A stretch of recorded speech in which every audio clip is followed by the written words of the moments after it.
Repeated ആയിട്ട് നമ്മൾ ഈ റീയൂസ് ചെയ്യാന്ന് പറയും. നമ്മൾ ഓയിലൊക്കെ വീണ്ടും വീണ്ടും ചൂടാക്കിയ എണ്ണ തണുക്കുന്നു, വീണ്ടും ഉപയോഗിക്കുന്നു. ഇപ്പം നമ്മളുടെ തട്ടുകടകളിൽ അല്ലെങ്കിൽ പഴയ എണ്ണ ഉപയോഗിക്കുന്ന ചില ആളുകളുണ്ട്. ഇപ്പം അങ്ങനെ തന്നെയാണല്ലോ റേറ്റിംഗ് വരുന്നത്. 5 സ്റ്റാർ ഹോട്ടലിലുള്ള എണ്ണയാണ് 3 സ്റ്റാറിൽ, അല്ലെങ്കിൽ ആ ഒരു രീതിയിൽ ആളുകൾ പറയുന്നത് നിങ്ങൾ കേട്ടിട്ടുണ്ടാവും.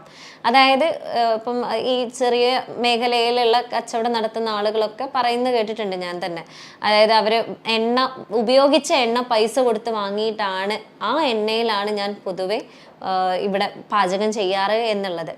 പക്ഷെ അത് അതിൻ്റെ രീതിയിൽ അതിനെ നോക്കുകയാണെന്നുണ്ടെങ്കിൽ അത് പ്രശ്നമല്ല. പക്ഷെ അതല്ല, അത് വീണ്ടും വീണ്ടും ഒരേപോലെ അതിൽ ഒരുപാട് രീതിയിലുള്ള ക്യാൻസറോജനിക് ആയിട്ടുള്ള സാധനങ്ങൾ ഉണ്ടാകാനുള്ള ചാൻസസ് കൂടുതലാണ്. കാരണം അതിൽ ഓൾറെഡി കരിഞ്ഞ പദാർത്ഥങ്ങളുടെ ഒരു അംശം ഉണ്ടാവാൻ സാധ്യതയുണ്ട്. അത് വീണ്ടും വീണ്ടും ആയിട്ട് അതിനെ ഹീറ്റ് ചെയ്തുകൊണ്ടിരിക്കുമ്പം ഇത് നിങ്ങളുടെ ശരീരത്തിലേക്ക് എത്തുകയാണെന്നുണ്ടെങ്കിൽ